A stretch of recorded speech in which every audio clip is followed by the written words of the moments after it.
Hey guys, welcome to the Tamanaka Collective. So we're in my greenhouse and I wanted to show you the second part of the high pressure the aeroponic system. I'm used to doing low pressure, the low big pumps that you're familiar with, flood and fill, or the pontoon system where I just have floating foil with holes in it for the plants that grow, and that does fairly well in the winter. But that's a lot of water, and I wanted to see if I could do something a little better, a little more advanced. Over here you can see some orchids that I have, and I split them. There's one orchid plant split into like 7 or 8 plants, and my orchid cactus, and my vanilla that has yet to bloom but is doing very well in this greenhouse up for the past few years. Anyway, so I guess you guys are ready to see what I have figured out and think that I will do. So let's take a look.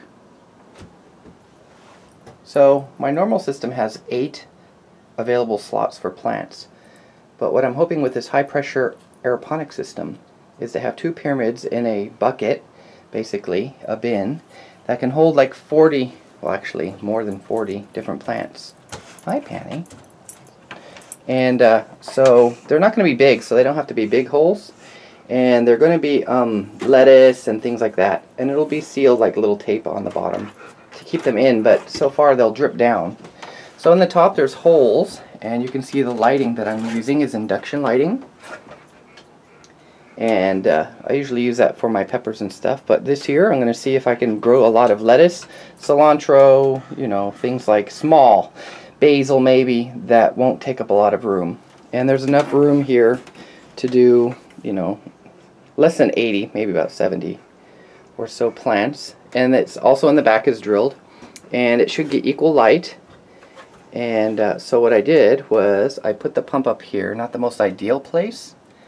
I'll clean up the wires a little bit there, but the pump will go there and the wires will go there.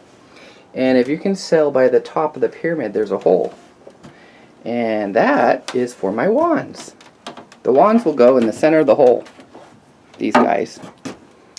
This wand and its brother will go in to the hole in the center, and what it will do is periodically, like once every few minutes, the text for the water will come in through here, and it will go up to the pump. But it will spray a nice fine mist that will encompass the entire internal part of this pyramid, and it douse it in a nice fine mist of water for the plants.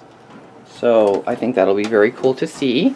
I've seen commercial based models, and what I'll do is I'll get a glass maker, because they also do opaque plastics at the glass place, and I will have them build me this if this works. So this is right now made out of the you know, political sign poster board, which should work because you only need these things for harvestable plants, like plants that'll last for 45 days, 50 days, 60 days max in here, and any additional stuff will be given to my neighbors, or to, maybe if it is really successful, maybe I'll take it to the food bank.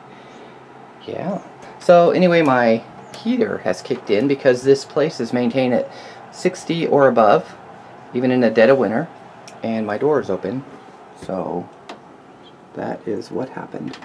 Quick tour. Yep, there's my light. This is my second station with lights. My plants. I'll probably do something here. I usually do cucumber and tomato, but right here is where I'm going to put my peppers. They're germinating now. What I'll do with these is I'll germinate them in the house, and then I'll stick them out here. And I'm going to use Root Riot, which is the you know, you could use rock wool, but I'm just going to use, I use a biodegradable coconut based husk and for my plants here. So let's see. So under here I collect all my rainwater. It's over 300 gallons. This floorboard lifts out, and then that's what I use for my sink. It is for the rainwater, and their pumps are electrically driven, so you can fill up water, rainwater, but you can also go down here and fill up your reservoirs that usually will go under here on these tables. And there's an air pump for one of my systems, but I haven't set it up yet. We'll see. So there's a shade cloth over here because I entirely, even in the dead of winter, get too much light. And so, yeah, a little quick tour of my little greenhouse. And I hope you've enjoyed it. And I'll show you what happens when it works, but I wanted to get something out. I want to try to do videos every Sunday, or have something out at least. And I hope you'll stick around for that. Have a good one. Be sure to like and subscribe.